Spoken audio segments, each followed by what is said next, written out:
අපි හැමෝම දන්නවා විශේෂයෙන්ම 1920 දශකයේ අගභාගයේ සහ 1930 දශකයේ අපේ රටේ පමණක් නොව ලෝකේ මහා ආර්ථික අවපාතයක් ඇති වුණා. It was called the Great World Economic Depression. ජාතික වශයෙන්ුත් ජාත්‍යන්තර වශයෙන්ුත් රටවල් මට්ටමිනුත් ඒ කාලවකවානුවේ ආර්ථික ඛේදවාචකයන් රැසක් නිර්මාණය. නමුත් ඒ ආර්ථික අර්බුද සහ ඛේදවාචක නිවැරදි දැක්මක් තුළින් නිර්මාණශීලී විසඳුම් තුළින් මගහරවා ගන්නට රටවල් වලටත් ලෝකයටත් හැකියාව ලැබුණා. අපි හැමෝම දන්නවා ඇමරිකාවේ ජනාධිපතිව සිටි ෆ්‍රැන්ක්ලින් ඩෙලානෝ රූසවෙල්ට් නිව් ඩීල් නව ගනුදෙනු නමින් වැඩසටහනක් ඉදිරිපත් කරලා විශේෂයෙන්ම ඍජු රාජ්‍ය මැදිහත් වීම තුළ ඒ ආර්ථික අවපාතයෙන් ගොඩ එන්නට පිළියම් යෙදුවා. විශේෂයෙන්ම මේ අවස්ථාවේ මම සඳහන් කරන්නට කැමති හිටපු ප්‍රංශ ජනාධිපතිතුමා වර එක ප්‍රකාශ කරනවා මෙන්න මේ ආකාරයට. Faced with crisis, the man of character falls back on himself. He imposes his own stamp of action, takes responsibility for it, makes it his own. Charles de Gaulle. අර්බුදයකට මුහුණ පෑ කල්හි මනා චරිතයකින් හෙබි පුද්ගලයා ස්වයං විමසුමක නිරත වේ. සිය ක්‍රියාකාරීත්වය තුළින් තමාගේ අනන්‍යතාවය පළ කරන ඔහු ඒ සඳහා වගකීම බාර ගනිමින් ඒ ඔහුගේම කාර්යයක් බවට පෙරලා ගයි. ගරු කතානායකතුමනි, අද වන විට අප මාතෘ භූමියත් දැවැන්ත ආර්ථික ව්‍යසනයකට මහා ඛේදවාචකයට මූණ දෙමින් සිටින මොහොතක එදා ලෝක ආර්ථික අවපාතය සිදු වුණු මොහොතේ ෆ්‍රැන්ක්ලින් ඩෙලානෝ රූසවෙල්ට් එවකට ඇමරිකානු ජනාධිපතිතුමා කටයුතු කරපු ආකාරය, ඒ වගේම චාල්ස් ඩි ගෝල් අපේ හිටපු ප්‍රංශ ජනාධිපතිතුමා ප්‍රකාශ කර ආකාරයට අපි මේ ප්‍රශ්නයට නිවැරදි දැක්මක් තුළින් මුහුණ දුන්නොත් අපිට මෙයින් ගොඩ එන්නට හැකියාව තිබෙනවා කියන එක මගේ කතාව ආරම්භයේදී ප්‍රකාශ කරන්න කැමතියි. ගරු කතානායකතුමනි, අද සම්ප්‍රදායෙන් බැහැරව ගිහිල්ලා අයවැය පිළිබඳව තිබෙන යෝජනා විවේචනය කරනවා වෙනුවට රට මුහුණ දෙන ප්‍රශ්නවලට අප විශ්වාස කරන විසඳුම් ලබා දෙන්නට අපි උත්සාහ කරන මේ අවස්ථාවේ අපි හැමෝම දන්නවා විවිධ ආර්ථික න්‍යායන් දිහා බැලුවහම බොහෝ න්‍යායන් අසමත් වෙලා තිබෙනවා රටේ ප්‍රශ්නත් ජනතා ප්‍රශ්නත් විසඳා. විටක නව ලිබරල් වාදය, තවත් විටක අන්තවාදී සමාජවාදය, තවත් අවස්ථාවක අන්ත දක්ෂිණාංශක කොන්සර්වටිව් ප්‍රතිපත්ති, තවත් අවස්ථාවක කමාන්ඩ් කන්ට්‍රෝල් ඉකොනොමික් සිස්ටම් එක, නව ලිබරල් වාදයෙන් නිර්මාණය වුණු ලුම්පන් ධනවාදය, මේ තුලින් ප්‍රශ්න විසඳනවා වෙනුවට රට තුල තිබෙන ආර්ථික අර්බුද වර්ධනය වෙලා තිබෙනවා. අද අපේ රටේ තිබෙන මේ බරපතල ප්‍රශ්න වලට මොනවද විසඳුම්? ප්‍රමුඛතව ගරු කතානායකතුමනි, ආර්ථිකයේ පිළිබඳව හොඳ අවබෝධයකින් රජයක් කටයුතු කරන්නට ඕන. The government should have a proper comprehension of the economic fundamentals and principles. අද රටේ ප්‍රශ්නෙන් ගොඩ එන්නට ආර්ථික අර්බුදෙන් ගොඩ එන්නට අප විශ්වාස කරනවා ශීඝ්‍ර ආර්ථික වර්ධනයක් වේගවත් ආර්ථික වර්ධනයක් ක්‍රියාත්මක කරන්නට ඕන. හැබැයි ආර්ථික වර්ධනය සමබරව ක්‍රියාත්මක වෙන්නට ඕන. රට තුළ විෂමතා බෙදීම් ඇති නොකොට ඌනතාවයන් ඇති නොකොට සැමට සෞභාග්‍යය සැමට ආදායම සැමට වර්ධනය ලබා දෙන වැඩපිළිවෙලක් ක්‍රියාත්මක කරන්නට ඕන. අපි කිසිසේත්ම විශ්වාස කරන්නේ වෙළඳපොළ බලවේගවලට පමණක් ඉල්ලුම සැපයීමට පමණක් මේ ප්‍රශ්න විසඳන්න පුළුවන් කියලා. මේට ඍජු රාජ්‍ය මැදිහත් වීම අවශ්‍යයි. We need proactive state intervention. We need strong leadership by the executive of the country. ඍජු රාජ්‍ය නායකත්වයක් රටට අවශ්‍ය වෙලාව. විශේෂයෙන්ම පුද්ගලික ව්‍යවසායකත්වය තුළ රටේ ධන උත්පාදන ක්‍රියාවලිය මානුෂීය ධනවාදී ප්‍රතිපත්ති තුළින් සිදු වෙනකොට සමාජවාදී ප්‍රතිපත්ති කේන්ද්‍ර කරගත් සමසේ ආදායම් සම්පත් බෙදී යන සමාජ ප්‍රජාතන්ත්‍රවාදී ගමනක් මේ රටට අත්‍යවශ්‍යව තිබෙනවා. සමාජ ආරක්ෂණය, සමාජ රැකවරණය, සමාජ සුබසාධනය, social welfare, social protection, social security මේ සියල්ලක්ම ගම්‍ය වුණු ජනහිතකාමී ජනතාවාදී මානුෂීය ධනවාදී ප්‍රතිපත්තිය සමාජ ප්‍රජාතන්ත්‍රවාදී ප්‍රතිපත්තිය අනුගමනය කරන්නට අද කාලය ලැබිලා තිබෙනවා. Mr. Speaker, we have to drive growth. අපි ආර්ථික වර්ධනය ශක්තිමත්ව කරගෙන යාම සඳහා මූලිකත්වය ලබා දෙන්නට ඕන. This can't be a singular effort. It has to be a combined effort. මේක එක පුද්ගලයෙකුට කරන්න පුළුවන් දෙයක් නෙමෙයි. මේ ක්‍රියාවලිය සියලු දෙනාම මුළු රටම ඒකරාශී වෙලා කළ යුතු ක්‍රියාවලියක්. මේ ක්‍රියාවලියේ අවසාන ඉලක්කය කුමක්ද? What is our ultimate aim and objective? Shared prosperity. සමෘද්ධිය බෙදා ගැනීම සමසේ ජන සමාජය තුළ. Equitable growth. සාධාරණ වර්ධනය. ඒ වගේම අපි වග බලා ගන්නට ඕන රාජ්‍ය මැදිහත් වීම තුළ එයින් පෞද්ගලික ව්‍යවසායකත්වයට අගතියක් සිදු නොවන ආකාරයට අපි කටයුතු කරන්නට ඕන. State intervention, government intervention should not crowd out private entrepreneurship.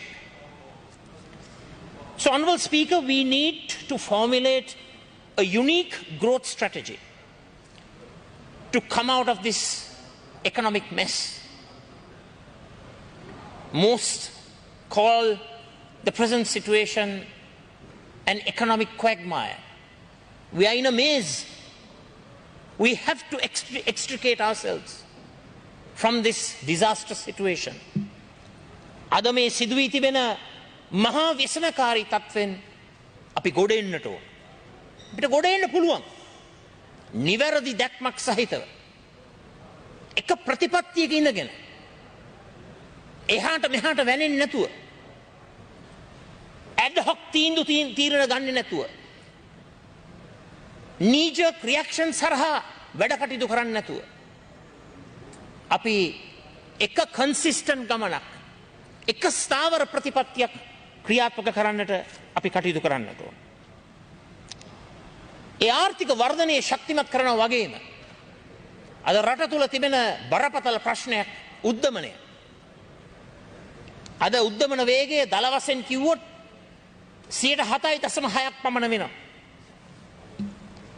ඒ වගේම ආහාර ශේෂ්ත්‍රයේ කේන්ද්‍ර කරගත් උද්දමනයේ දිහා බැලුවොත් 12.8ක් වෙනවා. කොහොමද අපි උද්දමනයට විසඳුම් ලබා දෙන්නේ? How do we tackle inflation? If we are to tackle inflation, we have to comprehend the various aspects of inflation. Is it cost push inflation? Is it demand pull inflation? Is it inflation generated by excessive printing of money? මේ න්‍යායන් පිළිබඳව හොඳ අවබෝධයක් තිබෙන්නට ඕන. One must have the requisite intellectual capabilities to fathom the inflationary issues in our society. දැන් අද නූතන මුදල් න්‍යාය modern monetarism කියලා modern monetary theory කියලා අද ඊටාත්ම ශීඝ්‍ර ලෙස මුදල් අච්චු ගන්න. ඇත්ත වශයෙන්ම කරු කතානායකතුමනි අපිට ජාත්‍යන්තර මුදල් ලේඛකයක් නැහැ. ජාත්‍යන්තර මුදල් ලේඛකයක් නොමැති රටක මේ වගේ අසීමිත ලෙස මුදල් අච්චු ගැසීම තුළින් සිද්ධ වන්නේ මොකක්ද? ජීවන බර වැඩිවීම, ජීවන වියදම වැඩිවීම, ඉන්ෆ්ලේෂන් ඉහළ යෑම. අපි හැමෝම දන්නවා ලතින් ඇමරිකානු රටක වන ආජන්ටිනාවේ මේ මුදල් අච්චු ගැසීම නිසා මූණ දෙන්න සිදු වුණු ඒ දැවැන්ත ආර්ථික අර්බුදය රට තුල සිදුවිය යුත්තේ මුදල් මුද්‍රණය නොව මුදල් උත්පාදනයයි. ගරු කතානායකතුමනි උද්දමනය තුළින් මුළු ජන සමාජයම දුබල වෙනවා.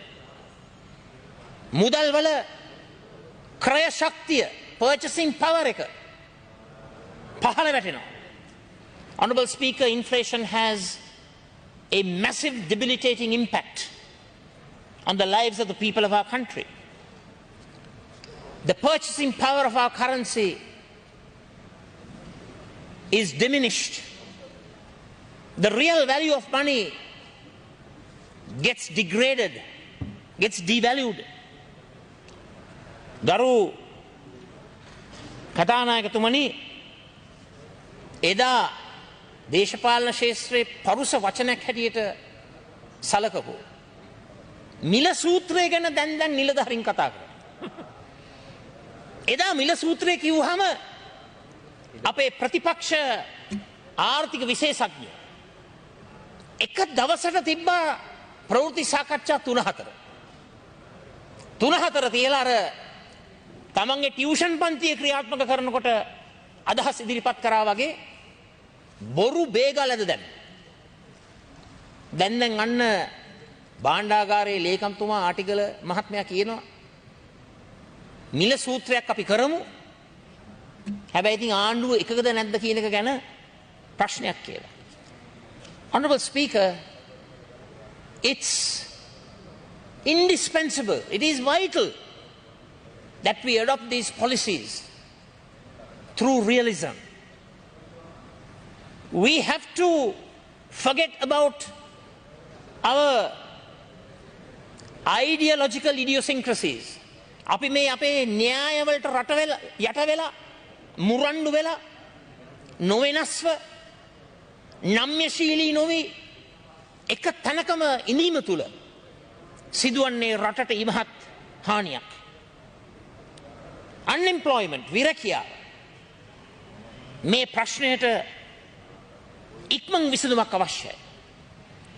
ඇත්ත වශයෙන්ම මේට තිබෙන එකම විකල්පය තමයි රට තුල කාර්මික නිෂ්පාදන විප්ලවයක් දියත් විය යුතුයි. එය රාජ්‍ය අංශයත් පෞද්ගලික අංශයත් දෙකම මූලිකත්වය අරගෙන ක්‍රියාත්මක වෙන ක්‍රියාවලියක් වන්නට ඕන. කර්මාන්ත ශාලා බිහිවීම තුල කර්මාන්ත කලාප නිර්මාණය වීම තුල ඒ ධන උත්පාදන ක්‍රියාවලිය තුල ආර්ථිකය වර්ධනය වෙනවා. කර්මාන්ත ශාලා බිහි වෙනවා. රැකියා ප්‍රශ්නය විසඳෙනවා. ඒ වගේම අපනයන කර්මාන්ත ශාස්ත්‍රයේ ශක්තිමත් වීම තුල විදේශ විනිමය රටට අත්‍යවශ්‍යම දෙයක් වන විදේශ විනිමය උපයන්න පුළුවන්. දැන් ගරු කතානායකතුමනි අද අපි හැමෝම දන්නවා මේ තරම්වත් අපේ රට පොඩ්ඩක් හුස්ම ගන්නේ ඇඟලුම් කම්හල් 200 වැඩසටහනේ සාර්ථකත්වය තුළ.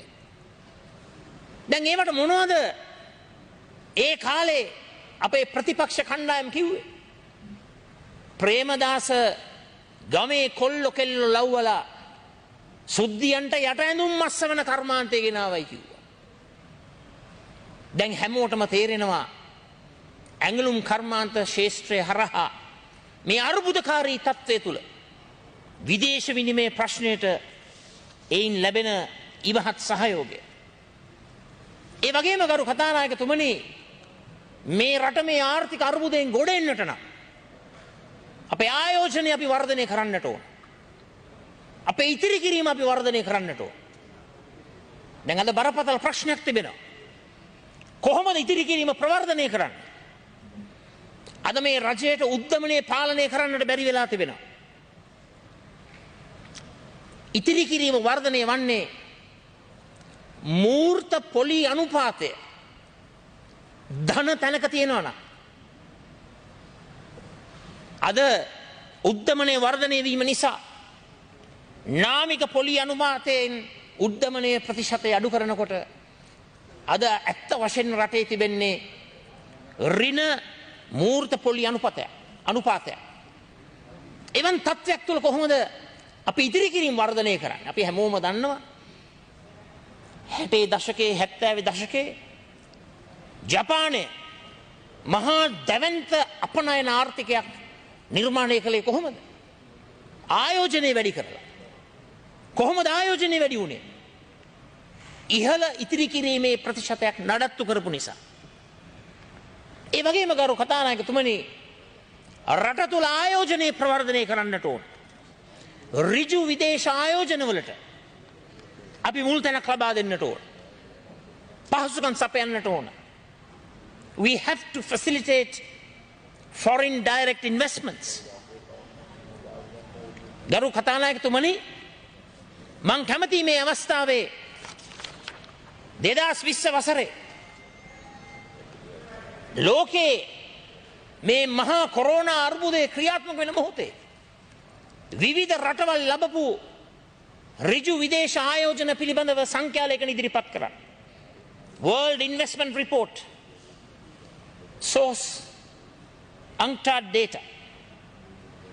බංග්ලාදේශයට ලැබුණා 2020 ඍජු විදේශ ආයෝජන FDI flows 2600 million මිලියන 2600ක්.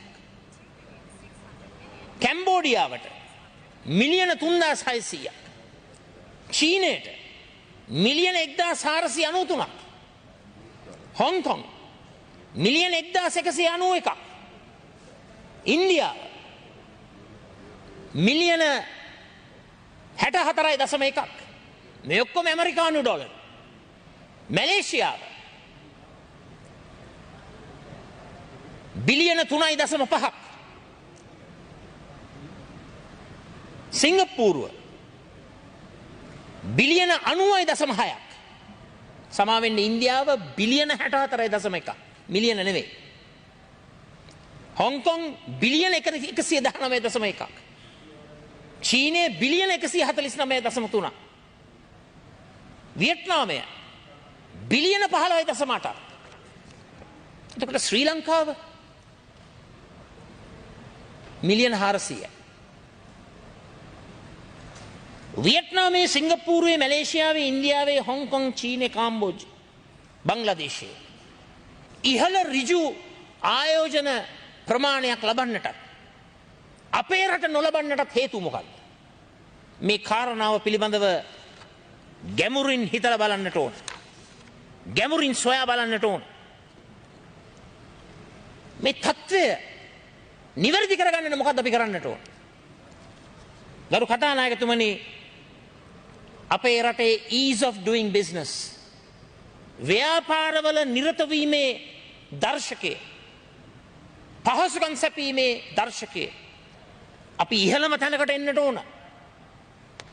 බලන්න 2014යි 2019 කියන කාලවකවානුව තුල රටවල් 190කින් 2014 142 වෙනි තැනේ හිටපු ඉන්දියාව 2019 වෙනකොට 63 දක්වා ඉහළට ආවා. රටවල් 190කින්. මොනවද මේගොල්ලෝ කරේ? ease of doing business index එක ඉහළ ගන්නට. පහසුකම් ලබා දුන්නා. ව්‍යාපාරයක් පටන් ගන්නකොට. ඉදිකිරීමේ අවසර පත්‍ර ලබා දුන්නා. විදුලි වල පහසුකම් ලබා දුන්නා. දේපලක් රෙජිස්ටර් කරනකොට පහසුකම් ලබා දුන්නා. access to credit, protecting investors, taxes, trading across borders, enforcing contracts. පුදුම පහසුකම් ප්‍රමාණයක් ලබා දුන්නා. එදා එසේ කරා නම් ඇයි අපේ රටේ කරන්නට බැරි? ඉන්දියාව කරා නම් ඇයි අපේ රටේ කරන්නට බැරි? ඇයි අපිටත් බැරි මේ ease of doing business index එකේ දර්ශකයේ ඉහළ තැනකට එන්න? ඒ වගේම corruption perception index, රට තුල දූෂණය, වංචාව, හොරකම අවම කෙරෙන වැඩපිළිවෙලක්, යාන්ත්‍රණයක්, ප්‍රතිපත්තියක් ක්‍රියාත්මක වෙන්නට ඕන. මේ දූෂණය අවම කිරීමේ ක්‍රියාවලිය නිර්දේශපාලනීකරණයට ලක් කරන්නට ඕන. එක් පුද්ගලයෝ කේන්ද්‍ර කරගෙන දූෂණය අවම කිරීමේ වැඩසටහන් දේශපාලඥයෝ ක්‍රියාත්මක කිරීම රටට සුදුසු නැහැ. විනිවිද භාවයෙන් යුක්ත වූ යාන්ත්‍රණයක් තියෙන්නට ඕන, දේශපාලන ඇඟිලි ගැසීම් වලින් තොර. විශේෂයෙන්ම රට දූෂිත රටක් නොවන බවට ලෝකයේ ප්‍රචලිත වෙනකොට ඕනම ආයෝජකයෙකුට කැමැත්ත පළ වෙනවා අපේ රටට ඇවිල්ලා ඒ ආයෝජනය ශක්තිමත් කරන්න. And also, Mr. Speaker, we need a champion. We need a champion to promote foreign direct investment. රටේ රාජ්‍ය නායකයා ප්‍රමුඛ ආණ්ඩුව මේ රටට ඍජු විදේශීය ආයෝජන ගෙනීමේ ඒ ප්‍රමුඛතම ක්‍රියාවලිය පුද්ගලිකව මෙහෙවන්නට ඕන. තමුන්නාසලට මතක ඇති එදා දෙපැත්ත පත්තු වෙන විලක්කුවක් රට යුද්ධ දෙකක් ක්‍රියාත්මක වෙනකොට පොලිමට ආව විදේශ ආයෝජකයෝ ඇඟලුම් කර්මාන්ත ශාස්ත්‍රයේ ආයෝජනය කරා. මොකද ඒකට හේතුව? රටේ රාජ්‍ය නායකයා ඍජු විදේශ ආයෝජන ප්‍රචලිත කිරීමේ ක්‍රියාවලියේ ප්‍රමුඛම තැනේ හිටියා. ඍජුවම හමු වුණා. පැය 24න් 48න් 72න් අනුමැතියන් ලබා දුන්නා. මුළු ලෝකෙම දැනගත්තා කෙතරම් දේශපාලන ආරක්ෂක ප්‍රශ්න තිබුණත් ශ්‍රී ලංකාවේ ආයෝජනය කරනකොට යම් ප්‍රතිලාභයක් ලැබෙනවායි කිය. එවන් වාතාවරණයක් අපේ රටේ අවශ්‍යයි. ගරු කතානායකතුමනි, ඇත්ත වශයෙන්ම කතා කරනවා නම් one stop shop එකක් අවශ්‍යයි ජනාධිපති ලේකම් කාර්යාලය. ජනාධිපති ලේකම් කාර්යාලයේ one stop shop එකක් ස්ථාපනය කරලා මේ රටට ඍජු විදේශ ආයෝජන ප්‍රවර්ධනය කිරීමේ ක්‍රියාවලියක් ක්‍රියාත්මක කරන්නට හැකියාව ලැබෙනවා. අපි අහන්නට ඕන වියට්නාමයට පුළුවන් නම්, කැම්බෝඩියාවට පුළුවන් නම්, ඉන්දියාවට පුළුවන් නම් ඇයි අපිට බැරි? අලුත් ආයෝජන ව්‍යුහයක් රට තුල ක්‍රියාත්මක කරන්නට ඕන. ආකර්ශනීය ආයෝජන පැකේජයක් ආයෝජකින්ට ලබා දෙන්නට කටයුතු කරන්නට ඕන. ගරු කතානායකතුමනි, ඇත්ත වශයෙන්ම මම කියන්න කැමති අනගි භවනීය අවස්ථාවක් මේ කොවිඩ් සමයේ අපේ රටට ලැබුණා. නමුත් ඒ අවස්ථාව අහිමි කරගත්තා. අපි හැමෝම දන්නවා කොවිඩ් ආරම්භයේදී, ඒ වගේම අර්බුදය උත්සන්න වෙනකොට බොහෝ ඇමරිකානු, දකුණු කොරියානු, ඒ වගේම ජපන් ආයෝජන චීනෙන් පිටතට ගියා. ඒකට කිව්වේ capital flight, outward flight, capital flight out of China. මොකක්ද ඉන්දියාව කරේ? ඉන්දියාවේ අග්‍රාමාත්‍ය කාර්යාලය තුල වෙනමම one stop shop එකක් හැදුවා. වෙනමම ටීම් එකක් හැදුවා. ඒ ටීම් එක ලයිස්තුගත කරා චීනෙන් එළියට යන ආයෝජන. ඒ ටීම් එක ඒ ආයෝජකින් සමග සාකච්ඡා කරලා බහුතර ආයෝජනය ඉන්දියාවට ගෙන්න ගත්තා. මේ දේම වියට්නාමයක් කරා. මේ දේම කැම්බෝඩියාවක් කරා.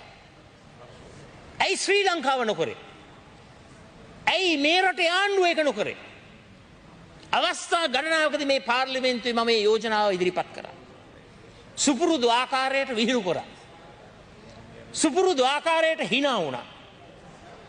නමුත් එදා විහිළු කරපු hina වෙන් සංග්‍රහයක් ඉදිරිපත් කරපු හැමෝටම දුක් වෙන්න සිද්ධ වෙලා තිබෙනවා. ගරු කතානායකතුමනි, රට මුහුණ දෙන තවත් ආර්ථික අර්බුදයක් තමයි ත්‍රිත්ව හිඟය. We have triple deficits. අපිට බජට් ඩෙෆිසිට් එකක් තියෙනවා. ට්‍රේඩ් ඩෙෆිසිට් එකක් තියෙනවා. බැලන්ස් ඔෆ් පේමන්ට්ස් ඩෙෆිසිට් එකක් තියෙනවා. අයවැය හිඟය, වෙළඳ හිඟය, ගෙවුම් ශේෂ හිඟය. මේ ප්‍රශ්නවලට ඉක්මන් විසඳුම අවශ්‍යයි. අනවශ්‍ය වියදම් කප්පාදු කරන්නට ඕන.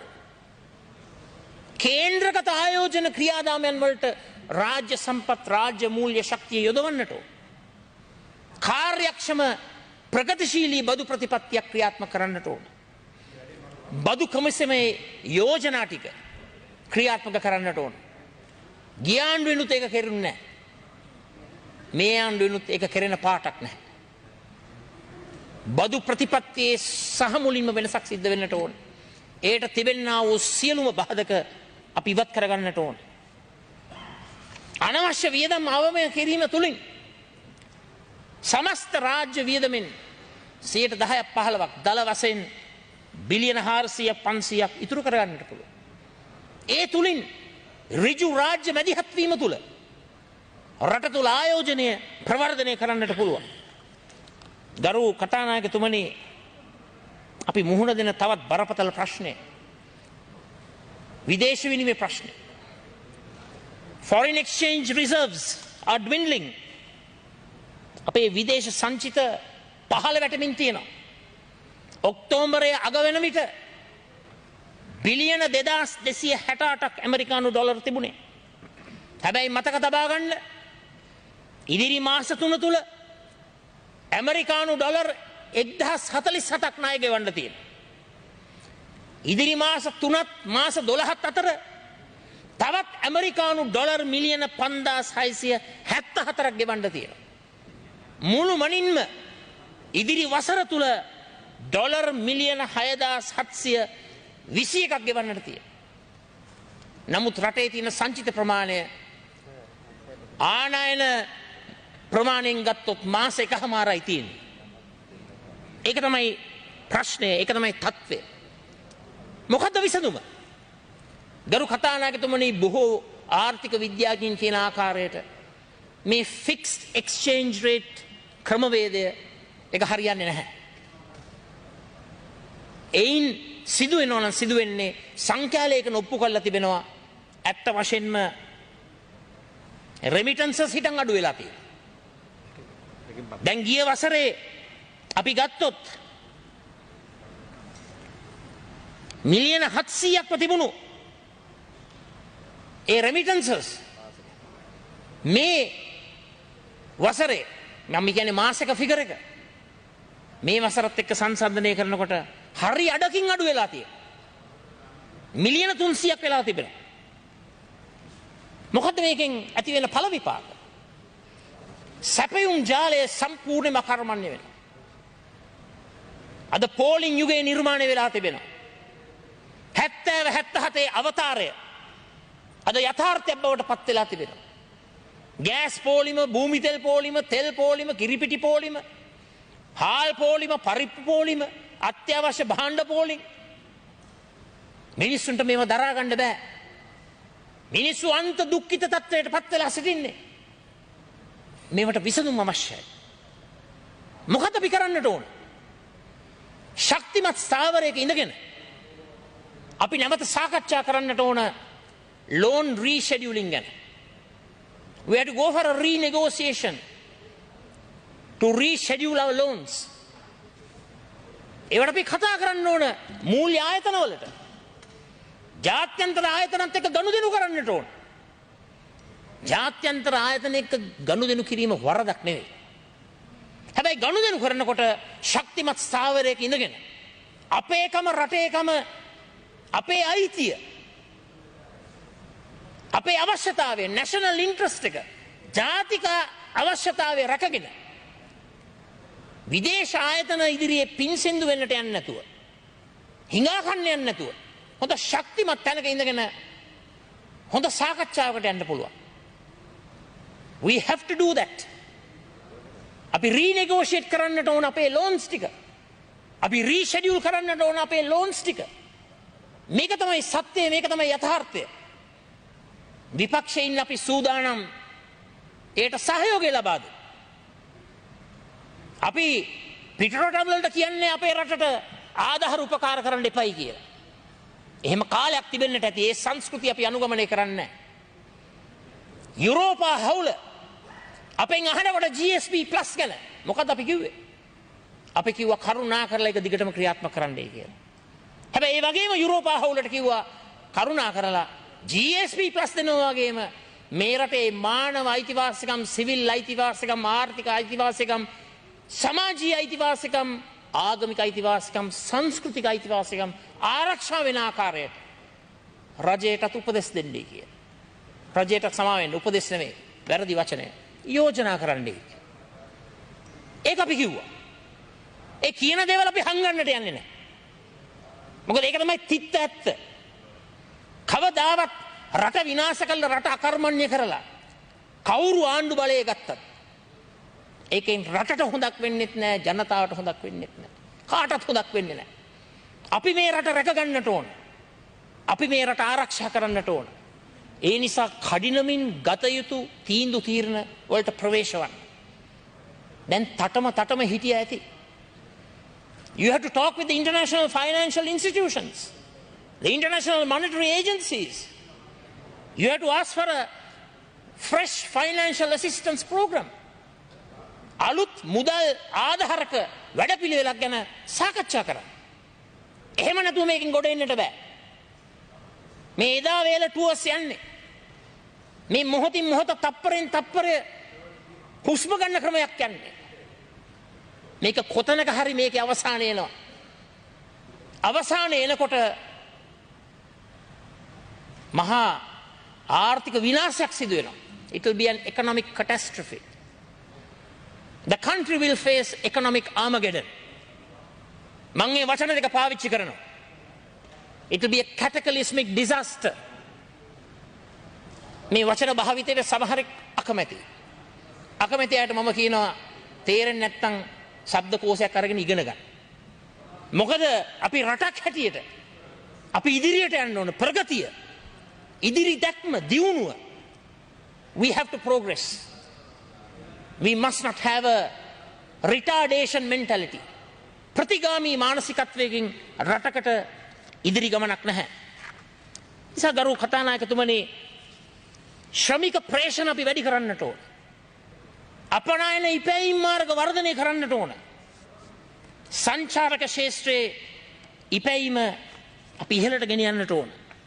දැන් බලන්න ගරු කතානායකතුමනි, ගරු මුදල් ඇමතිතුමත් සිටින මේ මොහොතේ ඔබතුමාම දන්නවා සංචාරක ක්ෂේත්‍රය කොයි තරම් දායකත්වයක් රටට ලබා දෙනවද කියලා. 2018 ගත්තොත් ඇමරිකානු ඩොලර් මිලියන 4381ක්. 2019 ගත්තොත් ඇමරිකානු ඩොලර් මිලියන 3687ක් මේ ඉන්බවුන්ඩ් ටුවරිසම් සෙක්ටර් එකෙන් අපිට ලැබුණා. නමුත් අයවැය මොකක්ද සංචාරක ක්ෂේත්‍රයට ලබා දීලා තිබෙන ශක්තිය? කිසිම දෙයක් ලබා දීලා නැහැ. කිසිම සාහනයක් ලබා දීලා නැහැ. ඍජු සහ වක්‍ර රැකියා ලක්ෂ 10ක් පමණ තිබෙනවා. ඒ නිසා මම ඔබතුමාගෙන් ඉල්ලීමක් කරනවා, අඩුපාඩුවක් තියෙනකොට පොඩ්ඩක් නතර වෙලා ඒක සංශෝධනය කරන එක වරදක් නෙවෙයි. අපිත් ඔබතුමාලට සහයෝගය ලබා දෙන්න. මේ සංචාරක ක්ෂේත්‍රයට දිරිගැන්වීමක් ලබා දෙන්නට ඔබතුමාගේ අයවැය යෝජනා සංශෝධනය කරන්න. මේ සංචාරක ක්ෂේත්‍රය අපේ රටට වැදගත්. විදේශ විනිමය ඉපැයීමට අති වැදගත් ක්ෂේත්‍රයක්. අද මුළු සංචාරක ක්ෂේත්‍රයම කඩා වැටිලා. සංචාරක ක්ෂේත්‍රයේ බොහෝ දෙනා මානසිකව වැටිලා. ඒ අය කියනවා අපේ ප්‍රශ්නය යම්කිසි කල් ගැනීමක් නම් සිදු වෙලා තිබෙනවා. There's been a postponement of our problem. අපේ ප්‍රශ්නය කල් දාලා තියෙනවා. හැබැයි ඉදිරියේදී ඔය මොරටෝරියම් හරහා නතර කරපු ලෝන්ස් ඔක්කොම අගට එක්කහුව වෙලා අලුත් වැඩිපුර පොලියක් එක්ක තමයි ගෙවන්න වෙලා තියෙන්නේ. ඉතින් ඒක ප්‍රශ්නෙට විසඳුමක් නෙවෙයි. It's not a solution to the problem. ඒ නිසා මම ඔබතුමාගෙන් ඉල්ලීමක් කරනවා මේ සංචාරක ක්ෂේත්‍රය ගැන දැඩි අවධානයක් යොමු කරලා අයවැය යෝජනාවල නොමැති සහන වහාම ලබා දෙන්නට ඔබතුමා කටයුතු කරන්න. ඒක මදි පුංචිකමක් කියලා හිතන්න එපා. නම්‍යශීලීත්වය සත්‍ය අවබෝධ කරගෙන වෙනස් වීම ඒක මදිකමක් නෙවෙයි. අපි හැමෝටම වරදින තැන් තියෙනවා. ආණ්ඩුවට විතරක් නෙවෙයි අපිටත් වරදික. වැරදුණු තැන වරද්ද පිළි අරගෙන පොඩ්ඩක් ආපස්සට හැරිලා බලලා ඒක සංශෝධනය කරගෙන යන එක ඒක හොඳ දෙයක්. ඒක සමච්චලයට කාරණාවක් නෙවෙයි. ඒ වගේම ගරු කතානායකතුමනි, ගරු අමාත්‍යතුමනි, ඔබතුමත් අපි සීලු දෙනත් දන්නවා බොහෝ රටවල් වල කුඩා හා මධ්‍ය පරිමාණයේ කර්මාන්ත සහ ව්‍යවසායකේ රටේ ආර්ථික එන්ජිමයි. Small and medium sized enterprises are the engine of economic growth. අපේ රටේ මේ දත්තවලට අනුකූලව දල දේශීය නිෂ්පාදනයේ 52% දායකත්වය ලබා දෙන්නේ කුඩා හා මධ්‍ය පරිමාණයේ කර්මාන්ත. එවන් ඒකක ලක්ෂ 10කට වැඩි ප්‍රමාණයක් සිටිනවා. සමස්තයක් හැටියට මේ තියෙන දත්ත අනුව ලක්ෂ 22ක පමණ ප්‍රමාණයක් මේ කුඩා හා මධ්‍ය පරිමාණයේ කර්මාන්තවල නියැලෙනවා. ඒ කියන්නේ 300කට අඩු ප්‍රමාණයකට රැකියාව ලබා දෙන වාර්ෂික ආදායම මිලියන 750කට අඩු කර්මාන්ත ශේෂ්ත්‍රය. මේවා දිරිගන්වන්නට අපි කටයුතු කරන්නට ඕන. මේවා පිළිබඳව අවධානය යොමු කරලා තිබෙනවා. ප්‍රමාණවත් මදි කියන එකයි අපේ අදහස. ඒ වගේම ගරු කතානායකතුමනි, මම තරයේ විශ්වාස කරනවා ඉතාමත්ම ඉක්මනින් අපේ රට තුළ ඩිජිටල් විප්ලවය ක්‍රියාත්මක කරන්නට ඕන. අපිට ඉහළ මට්ටමේ රැකියාව විශාල සංඛ්‍යාවක් උත්පාදනය කරන්නට පුළුවන්. ෆයිබර් ඔප්ටික් සම්බන්ධතා පුළුල් කරන්නට ඕන. ස්ථාවර මාර්ග ශ්‍රී ලංකාවේ සියලුම ප්‍රදේශවල ජංගම සම්බන්ධතා පුළුල් කිරීම, බහු සේවා සම්පාදන ආයතන වලට පහසුකම් සැපීම, චන්ද්‍රිකා සම්බන්ධතා මේවා ප්‍රවර්ධනය කරන්නට ඕන. උපකරණ වලට විශේෂ අවධානයක් යොමු කරලා බොහෝ දෙනෙකුට උපකරණ ලබා ගැනීමේ හැකියාව ලබා දෙන්නට ඕන. තොරතුරු තාක්ෂණ පාසල් අධ්‍යාපනය පුළුල් කරන්නට ඕන. ඊට සමගාමීව සියලුම ජාතික අධ්‍යාපන විද්‍යාර්ථයන්හි විෂය ධාරාව නොසලකා ප්‍රායෝගික ක්‍රියාකාරකම් සමගින් තොරතුරු අධ්‍යාපනය ක්‍රියාත්මක කරන්නට ඕන. විශ්වවිද්‍යාල හා උසස් අධ්‍යාපන ආයතනයන්හි තොරතුරු තාක්ෂණ විෂය ප්‍රවර්ධනය කරන්නට ඕන, ව්‍යාප්ත කරන්නට ඕන. උසස් අධ්‍යාපන ආයතනයන්හි විෂය ධාරාවන් නව යුගයේ විෂයන් විශ්වවිද්‍යාල විෂය පැතිකඩ තුළට ඇතුළත් කරලා ඒවා ඉගැන්වීමට සුදුසු කතිකාචාර්යවරුන් බඳවා ගන්නට ඕන. දැන් අපේ ඉලක්කයක් තියෙන්නට ඕන අඩුම ගානේ 2020 වෙනකොට ඇමරිකානු ඩොලර් බිලියනයක ශක්තියක් ලැබපු තොරතුරු තාක්ෂණ ශේෂ්ත්‍රය අඩුම ගානේ 2022 23 වෙනකොට ඩොලර් බිලියන 5 දක්වා වර්ධනය කිරීමේ සැලැස්මක් තිබෙන්නට ඕන. ඒ සඳහා සුදුසු පරිසරයක් නිර්මාණය කරන්නට ඕන. නව ව්‍යාපාර සඳහා සුදුසු පරිසරයක් බිහි කරන්නටත් ඕන. ඔබතුමා දන්නවා යුනිකෝන් ෆර්ම්ස්, යුනිකෝන් ඉන්ඩස්ට්‍රීස් ඇමරිකානු ඩොලර් බිලියන ගණනක ආදායම ටර්නෝවර් තියෙන ඒ යුනිකෝන් ඉන්ඩස්ට්‍රීස් ප්‍රවර්ධනය කිරීමේ වැඩපිළිවෙලක් අපේ රටේ හදන්නට ඕන. ඒ සඳහා ඍජු රාජ්‍ය මැදිහත්වීම ලබා දෙන්නට ඕන. ඒ වගේම බුද්ධි ගලණය ආපසු හරවන පැහැදිලි විධිමත් වැඩපිළිවෙලක් ක්‍රියාත්මක කරන්නට ඕන. ඒ වගේම ගරු කතානායකතුමනි, මේ අවස්ථාවේ මම සඳහන් කරන්න කැමති කෘෂිකර්ම ක්ෂේත්‍රයේ සිදු වී තිබෙන ඒ දැවැන්ත ප්‍රශ්නය, ඒ මහා ඛේදවාචකය. ගරු කතානායකතුමනි, මේ වසරේ මගේ මතක හැටියට අප්‍රේල් හෝ මැයි මාසේ ආණ්ඩුව එකවරම තීන්දුව කරා රසායනික පොහොර තහනම් කරන්න. ඒකෙන් පුදුම තිගැස්මක්, පුදුම ෂොක් එකක් මේ කෘෂිකර්ම ක්ෂේත්‍රයේ සිද්ධ වුණා. ඒක තමයි සත්‍ය. ඒක තමයි යථාර්ථය. විද්‍යාඥයින් මොකද්ද කියන්නේ කෘෂිකර්ම ක්ෂේත්‍රයේ? හොඳම අස්වැන්න ලබන්නට නම් කාබනික පොහොර රසායන පොහොර මිශ්‍රණයක් ලබා දෙන්නට ඕන. බතලකොට පරීක්ෂණයෙන් ඒක ඔප්පු වෙලා තියෙනවා. කාබනික පොහොර පමණක් පාවිච්චි කරොත් 121.5 සිට 31 දක්වා අස්වැන්නේ අඩුවීමක් සිද්ධ වෙනවා. මේක පාලකයෝ පිළිගන්නට ඕන. මේක තමයි යථාර්ථය. මේක තමයි සත්‍යය. මේක තමයි නිවැරදි දත්ත. මේක තමයි විද්‍යාව. මේක තමයි විද්‍යාත්මක තීන්දුව. ගරු කතානායකතුමනි, නමුත් මොකද්ද සිද්ධ වුනේ? සත්‍ය ඉදිරියේ ඍජුව හිටියා. සත්‍ය වෙනුවෙන් නෙවෙයි, මිත්‍යාව වෙනුවෙන්. වැරදි දත්ත වෙනුවෙන්. එයින් සිදු වෙලා තිබෙන මහා ඛේද වාචකය. අද කෘෂි කර්මාන්තයේ දෙවන්ත ඛේද වාචකයක් සිද්ධ වෙලා තිබෙනවා. ඒ විතරක් නෙමෙයි. අද රටවල් අපිට අභියෝගය කරනවා. ඒ රටවල් වල බහුජාතික සමාගම් අභියෝග කරනවා. මේ රටේ ශාක නිරෝධායන සේවය නුසුදුසුයි කියපු පෝර පිටමං කරලා යවුවෙන් පස්සේ ගිහිල්ලා ආපහු එනවා. ආපහු ඇවිල්ලා වෙරළ තීරුවේ සංචාරය කරනවා. විවිධ නියෝජිතින් දමලා බලපෑම් කරනවා. ඇමතිවරුන්ට යන්න සිද්ධ වෙනවා තානාපතිවරු හමු වෙන්න. ඒක අනිත් පැත්තයි සිද්ධ වෙන්නේ. The reverse should happen. The ambassadors and the high commissioners should pay courtesy calls on the ministers. It's the other way around. ඒක අනිත් පැත්ත සිද්ධ වෙන්නේ. අවසානයේ මොකද්ද සිද්ධ වෙලා තිබෙන්නේ මේ පෝර ඛේද වාචකයේ තුල? අවසානයේ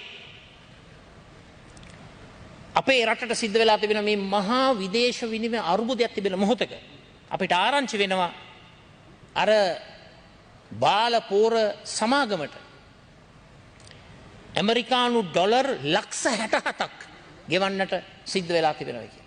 කවුරු හරි අහන්නට ඕන කොහොමද ශාක නිරෝධායන සේවයේ සහතිකේ ලැබෙන්නට පෙර ණයවර ලිපි නිකුත් කරේ කොහොමද? කවුද ඒකට උපදෙස් දුන්නේ? කවුද ඒ ක්‍රියාවලිය දියත් කරේ? ඒක නිවැරදි ක්‍රියාවලියක්ද? බලන්න රටට සිදුවෙන හානිය. ඒ වගේම ගරු කතානායකතුමනි, එතනින් නතර වෙන්නේ නැහැ. තවත් ඛේද වාචකයක් සිද්ධ වෙනවා මේ නැනෝ නයිට්‍රජන් ජාවාරම තුල. ඇයි ජාවාරම කියන්නේ? ඒ රටේ විකුණන්නේ අපිට දැනගන්න තිබෙන දත්ත වලට අනුව රුපියල් 654ට. අපේ රටට විකුණනවා රුපියල් 2520ට. රුපියල් 1866ක වැඩි මිලක්. රුපියල් බිලියන 7.8ක මිලියන 7800ක ලක්ෂ 78000ක පාඩුවක් අපේ රටට. මෙන්න පෝර ඛේද වාචකය. මෙන්න නැනෝ නයිට්‍රජන් ඛේද වාචකය. දැන් ඔක්කොටම පස්සේ අපිට ඊයේ දවසේ අහන්නට ලැබෙනවා කෘෂිකර්ම අමාත්‍යාංශයේ ලේකම්තුමා කියනවා කාබනික පෝර තීන්දුව අපි වෙනස් කරගත්තා. ආපහු හරවගත්තයි කියලා. මේ රටේ ගොවි ජනතාව වෙනුවෙන් අපි විශ්වාස කරනවා ඒක නිවැරදි තීන්දුව කියලා. හැබැයි ගැටලුවක් තියෙනවා කරු කතානායකතුමනි. ලේකම්තුමා එහෙම කිව්වයින් පස්සේ කෘෂිකර්ම ඇමතිතුමා ප්‍රකාශ කරනවා නෑ තවම එහෙම තීන්දුවක් කරන්න නැහැ කියලා. එතකොට ගරු ඇමතිතුමා එකක් කියනවා අමාත්‍යාංශ ලේකම්තුමා තවත් එකක් කියනවා. ඒ ඔක්කොම කියන අතරතුර කෘෂිකර්ම ඇමතිතුමා කියන මේ පෝර ගෙන්නන එකට මම සම්බන්ධ නැහැ. ඒකට සම්බන්ධ පෝර ඇමති කියලා. දැන් පෝර ඇමතිතුමා මේ සභාවට ඇවිල්ලා අද උදේ කියනවා නෑ මේකට සම්බන්ධ කෘෂිකර්ම අධ්‍යක්ෂක ජනරාල් කියලා. දැන් පේනව නේද කැදහැලිය? ඇත්තෙම කතා කරනවා ගරු කතානායකතුමනි, කනගාටුවෙන් හෝ කියන්නට ඕන ආණ්ඩුවේ මධ්‍යම ස්නායු පද්ධතිය වැඩ කරන්නේ නැහැ. ඔළුව දන්නේ නැහැ කඳ කරන දේ, කඳ දන්නේ නැහැ කකුල් දෙක කරන දේ, කකුල් දෙක දන්නේ නැහැ අත් දෙක කරන දේ. කිසිම sannivedanayak නැහැ. අදහස් වමාරුවක් නැහැ. මම කියනවා බොහොම පැහැදිලිව මේ අවසාන මොහොතේ හරි නිවැරදි තීන්දුව ගන්න. එක් එක්කෙනා සතුටු කරන්නට වැරදි තීන්දුව ගන්න යන්න එපා. නිවැරදි තීන්දුව ගන්න. උද්දච්ච වෙන්න එපා.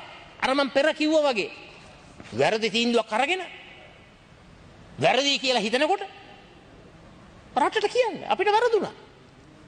අපි ඒක ගැන සමාව ඉල්ලා සිටිනවා. අපි දැන් හරි මේක නිවැරදි කරගන්නම් කියලා. නිවැරදි කරගන්නවා කියලා ලේකම්තුමා කිව්වයින් පස්සේ ඇමතිවරයා කියන තවත් කතාවක්. මේක නිර්ලජ්ජිතයි ගරු කතානායකතුමනි. මේක මහා දැවැන්ත ඛේද වාචකයක්. දැන්වත් මේ ඛේද වාචකයට නැවතීමේ ලකුණු තබන්න. ඒ වගේම මම කැමතියි මේ අවස්ථාවේ ගරු කතානායකතුමනි ඔබතුමාගේ අවසරය පරිදි අප්‍රිකානු මහද්වීපයේ එක රටක් පිළිබඳව අදහස් ඉදිරිපත් කළා. ඔබතුමා දන්නවද රුවන්ඩා කියන රට පහුගිය කාලේ ගෝත්‍ර දෙකක් අතර රට අභ්‍යන්තරයේ තිබුණු ඒ මහා අභ්‍යන්තර යුද ක්‍රියාදාමය නිසා ලක්ෂ 8ක් ජීවිත නැති වුණා. ජීවිත ලක්ෂ 8ක්. හූටු සහ ටුට්සීස් කියන ගෝත්‍ර දෙක අතර තමයි මේ මහා යුදමය තත්ත්වය ඇති වෙලා ඒ ඛේද වාචක සිද්ධ වුණේ. ලක්ෂ 10ක් රට ඇතරලා ගියා. ඔබතුමා දන්නවද ගරු කතානායකතුමනි දැන් රුවන්ඩාව හඳුන්වන්නේ අප්‍රිකානු මහද්වීපයේ සිංගප්පූරුව හැටියට. ඇයි? දැන් හූටුස්ලයි ටුට්සීස්ලයි එකට එක්කහුව වෙලා සහෝදරත්වෙන් එකමුතු භාවයෙන් සංහිඳියාවෙන් මිත්‍රශීලීත්වෙන් ගෝත්‍රික වාද ભેද ඔක්කොම අමතක කරලා රට ගොඩනගන ගමනේ ඉන්නවා. අර ලක්ෂ 10ක් රට අතෑරලා ගිය අයට වෙනමම ෆයිනෑන්ෂල් ඉන්සෙන්ටිව් පැකේජ් එකක් දීලා තියෙනවා ආපහු තමන්ගේ රටට එන්න. අපිට බැරිද කතානායකතුමනි මේ රුවන්ඩාව කරන දේ අපේ රටේ කරන්න? ඇයි බැරි? මේ එක රටක් එක නීතියක් කියලා ආපු ගමම්ම එක ජන කොට්ටාසයක් සම්පූර්ණයෙන්ම අමතක කරලා දමලා වැඩක් කරන්න බැරිකම තුල නොහැකියාව තුල ජනප්‍රිය වීම සඳහා ಜಾති ભેදේ ආගම් ભેදේ වර්ණ ભેදේ වර්ග ભેදේ කුල ભેදේ ගෝත්‍ර ભેදේ අවුස්සලා මෙහෙම රටකට යන්න පුළුවන්ද? මොකද්ද මේ කරන විනාශය? මේ එක රටක් එක නීතියක් කියලා මේ හදන්නේ අර ගොවීනන්ට නිර්මාණය කරපු ඛේද වාචකයේ වගේ මේ මහා අන්ධකාරය තුල තවත් व्यसනයක් තවත් ඛේද වාචකයක් නිර්මාණය කරන්න. මොකද මේ කරන්නේ? මම පැහැදිලිව ඉල්ලීමක් කරනවා ආණ්ඩුවෙන්. තමුන්නාන්සලාගේ නියෝජිත කණ්ඩායමක් යවන්න රුවන්ඩාවට. ගිහිල්ලා බලන්න ඒ රට එක්සේසත් වෙලා කටයුතු කරන ආකාරය. ඒ රටේ සිදුවෙන හැම දෙයක්ම මම එකඟ වෙන්නේ නැහැ. මොකද ඒ රටේ ඇත්ත වශයෙන්ම මානව හිමිකම් උල්ලංඝනය ගණනාවක් සිද්ධ වෙනවා. ඒකට අපි එකඟ වෙන්න බෑ. මානව හිමිකම් ආරක්ෂා කිරීමයි, සිවිල් අයිතිවාසිකම් ආරක්ෂා කිරීමයි, ආර්ථික අයිතිය, සමාජීය අයිතික, සංස්කෘතික අයිතිය, ආගමික අයිතිය මේ ඔක්කොම එකට යන්නට ඕන. ඉතින් පිළි නොගන්න දේවල් තියෙනවා අපේ රුවන්ඩාවේ. නමුත් පුදුම ආර්ථික සමෘද්ධියක් ලබන්නේ. ඒ එකමුතු භාවයේ ශක්තියක් කරගෙන තිබෙන. අද ගෝත්‍රික සටන් නැහැ. එහෙනම් මම යෝජනා කරනවා රට තුල ස්ථාවරත්වයක් අපි ඇති කරගන්නට ඕන. රට තුල ಜಾති ભેදේ අවසන් නැතුව, ආගම් ભેදේ අවසන් නැතුව, වර්ණ ભેදේ, වර්ග ભેදේ, කුල ભેදේ, ගෝත්‍ර ભેද අවසන් නැතුව අපි එක රටක් හැටියට එක පියෙකුගේ මවකගේ දූ දරුවන් හැටියට එක පවුලේ සමාජිකයින් හැටියට අපි එකට ඉමු. එක්සත්ව කටයුතු කරමු. එක්සත්කමෙන් රටේ ස්වෛරීත්වයේ බහුමික අඛණ්ඩතාවය ඒ ඔක්කොටම වැඩිය ජාතික ආරක්ෂාව ශක්තිමත් වෙනවා. දැන් ජාතික ආරක්ෂාවේ වැඩක් නැහනේ ගරු කතානායකතුමනි. තානාපතිවරු ඇවිල්ලා බලපුලුවන්කාරකම් කරලා තානාපති කාර්යාල නියෝජිතයෝ අපේ රටේ බැංකුවට තහංචි දමනවා නම්, ආසාදිත ලේඛන වලට දමනවා නම්, බ්ලැක් ලිස්ට් කරනවා නම් මොන ස්වෛරීත්වයේද? මොන ජාතික ආරක්ෂාවද? රට වටේ කුණු පෝරණෙව්, බාල පෝරණෙව් කරකිනවා නම් මොන ජාතික ආරක්ෂාවද? කෝ ජාතික ආරක්ෂාව? කෝ දේශප්‍රේමීත්වය? කෝ දේශාභිමානය? කෝ ජාති හිතෛෂීත්වය? නම් බොරු වචනනේ. ජාතික ආරක්ෂාව මහ පොළොවේ ක්‍රියාත්මක වෙන්නට ඕන ගරු කතානායකතුමනි. ඒ කාරණාවත් සමග තවත් කරුණු දෙකකින් මගේ අදහස් අවසන් කරන්නට බලාපොරොත්තු වෙනවා. ගරු කතානායකතුමනි, මේ කොවිඩ් ප්‍රශ්නයත් සමග අලුත් දුප්පත්කමක් නිර්මාණය වෙලා. කොවිඩ් ප්‍රශ්නය, ආණ්ඩුවේ අදක්ෂතාවය, නොහැකියාව, සැලසුම් සහගත ආර්ථික කළමනාකරණයක් නොමැතිකම තුල අලුත් දුප්පත්කමක් නිර්මාණය වෙලා තිබෙනවා. අද මේ රටේ බහුතරයක් දුප්පත්. ඉන්කම් පවර්ටි තියෙනවා. ආදායම් දුප්පත්කම. කන්සම්ප්ෂන් පවර්ටි තියෙනවා. පාරිභෝජන දුප්පත්කම. ෆුඩ් පවර්ටි තියෙනවා. ආහාර දුප්පත්කම.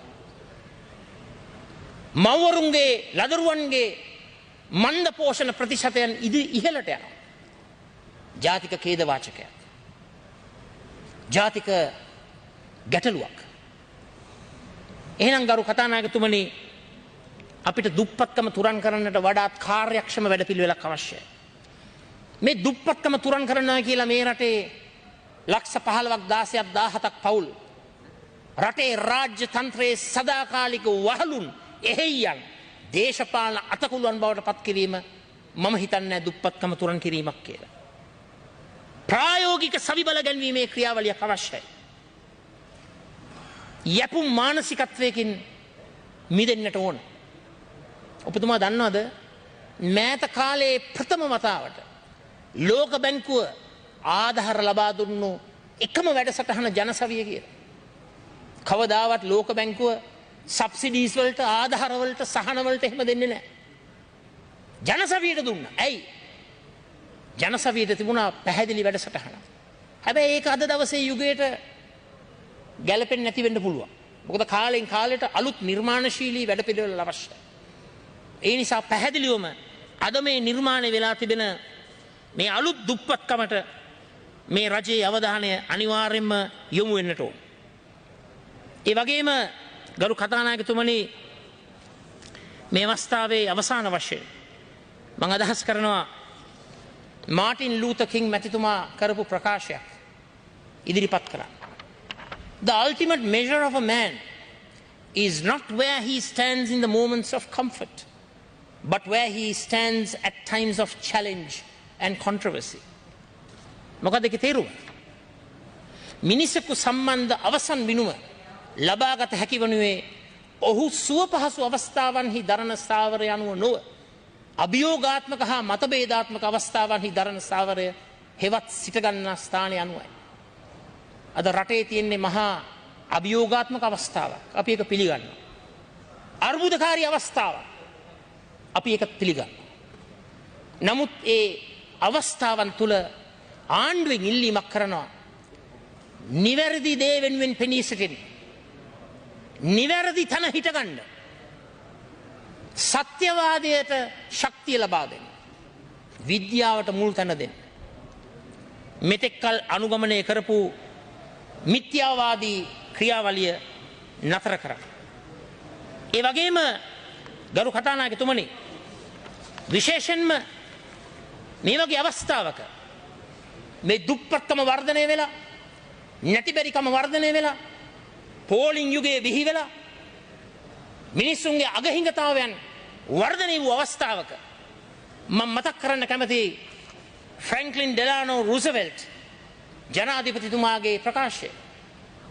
අපගේ ප්‍රගති පරීක්ෂණයේ සිදුවුණේ බොහෝ සෙයින් ඇති හැකි අය වෙත තව තවත් ධන දාන්‍ය ලබා දෙන්නේ යන කරුණ මත නොව නැතිබැරි අය වෙත ජීවත් වීමේ හැකියාව ලබා දෙන්නේ යන කරුණ මතයි. Franklin Delano Roosevelt stated, the test of our progress is not whether we add more to the abundance of those who have much. It is whether we provide enough for those who have too little. ඒ නිසා ගරු කතානායකතුමනි, මේ රටට New deal එකක් අවශ්‍යයි. නව ගනුදෙනුවක් අවශ්‍යයි. දසරාජ ධර්ම මත පදනම් වුණු දානයේ සීලය පරිත්‍යාගයේ ඍජු බව මෘදු බව තපස අක්‍රෝධයේ අවිහිංසාව ඉවසීම අවිරෝධතාවය මත කේන්ද්‍රගත වුණු රාජ්‍ය පාලනයක් අපේ රටට අවශ්‍යයි. අවසාන වශයෙන් මම කියන්න කැමති ගරු කතානායකතුමනි අද වෙන විටත් සිරිල් ගාමිණී පියතුමා CID ප්‍රශ්න කරන සිරිල් ගාමිණී පියතුමා ප්‍රමුඛ කතෝලික ප්‍රජාව සමස්ත ප්‍රජාව පාස්කු ප්‍රහාරයේ පාස්කු ත්‍රස්තවාදයේ පාස්කු ඒ නීච ක්‍රියාවේ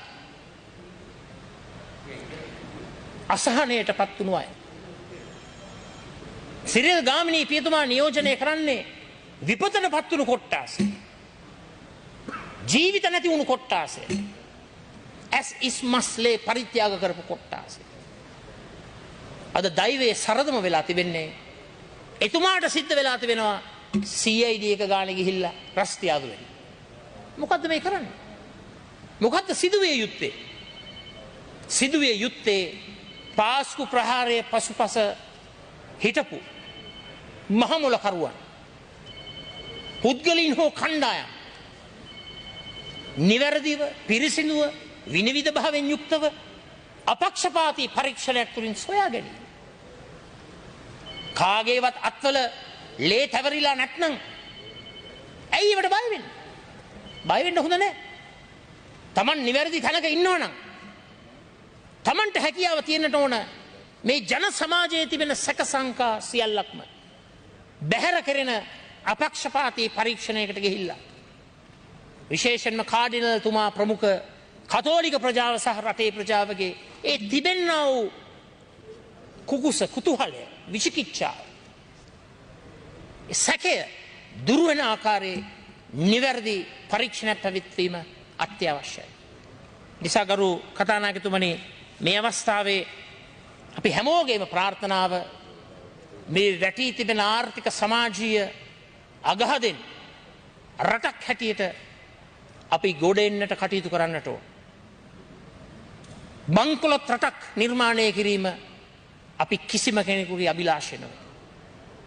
අරාජික රටක් අසාර්ථක රටක් පරාජිත රටක් නිර්මාණය කිරීම අපි කිසිම කෙනෙකුගේ හිතේ නැහැ. මේ රටට අපි ආදරේ.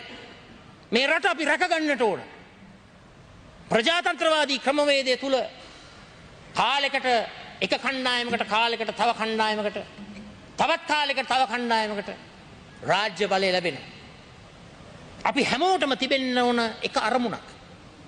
ඒ අරමුණ තමයි රට ආරක්ෂා කිරීම, රට දියුණු කිරීම, රට ගොඩ නැංවීම. ඒ උදෙසා ප්‍රායෝගික ප්‍රගතිශීලී විපක්ෂයක් හැටියට අපේ උපරිම සහයෝගය ලබා දෙන්නට අපි සූදානම්. අපි උද්ඝෝෂණයක් පැවැත්තුවා. උද්ඝෝෂණ ගණනාවක් කරලා ලොකු උද්ඝෝෂණයක් පැවැත්තුවා. ඒ කරේ රටේ ජනතාව වෙනුවෙන්, ගොවි ජනතාව වෙනුවෙන්, සාමාන්‍ය මිනිස්සු වෙනුවෙන්. අපි සතුටු වෙනවා උද්ඝෝෂණය පවත්වලා දින 5කට පස්සේ ලේකම්තුමා කියනවා අපි U-turn එකක් දානවායි කියලා. ඒක බොහොම හොඳ දෙයක්. මම ඇමතිතුමාගෙන් ඉල්ලීමක් කරනවා ලේකම්තුමාගේ මතේ ඉන්න. ගොවියට අවශ්‍ය පෝර ටික ගෙනෙන්නට කටයුතු කරන්න. දැන් ගොවියව වින්දෙව්ව ඇති. මේ අසහනය, පීඩනය, මේ දුක කඳුල වේදනාව ඇති. මිනිස්සුන්ට මේවා උහුලන්න බෑ. මිනිස්සුන්ට මේවා දරා ගන්න බෑ. එක වේලක් කෑවහම ඊළඟ වේල කන්නේ කොහොමද කියලා මිනිස්සු හිතන්නේ. දරුවට කිරිපිටි ටික අරන් දෙන්නට හැකියාවක් නැහැ. මම ආණ්ඩුවෙන් ඉල්ලීමක් කරනවා මනුෂ්‍යත්වයට, මනුස්සකමට, මනුස්සුන්ගේ ඉල්ලීමට, හැඟීම් වලට ඇහුම්කන් දීලා ඒවා ක්‍රියාත්මක කරන්නට කාරුණික වන්න. නම්‍යශීලී වන්න. මෙච්චර තද දරනලු නීති දීති ගේන්න එපා. මේ තද තැනින් පොඩ්ඩක් ඉවත් වෙලා මොලොක් භාවයක් ඇති කරගන්න. පොඩ මෘදු වෙන්න. ශක්තිමත් වෙන්න ඕන තැන් තියෙනවා. නැහැ කියලා කියන්නේ. ජාතික ආරක්ෂාව සුරක්ෂා කරනකොට ඒව ගැන සාකච්ඡා බෑ. ඍජුව ඉන්නට ඕන. නමුත් මිනිස්සුන්ගේ දුක ඉදිරියේ කාරුණිකව ඉල්ලීමක් කරන ආණ්ඩුවෙන් මිනිස්සුන්ගේ දුකට පිහිටවන්න. කඳුළු පිස දමන යුගයේ නිර්මාණය කරන්න. හදවතේ තිබෙන ඒ අඳෝනාව නැති කරන්නට ප්‍රගතිශීලී ප්‍රායෝගික සහනයක් සංවර්ධනයක් උදා කරන්න. මට අවස්ථාව ලබා දුන්න ඔබතුමාටත් සවන් දුන් සියලු දෙනාටත් තුති පුදනවා. ජයග්‍රාහී රටක් අපි නිර්මාණය කරමු. ස්තුතියි. ආචාර්ය නාල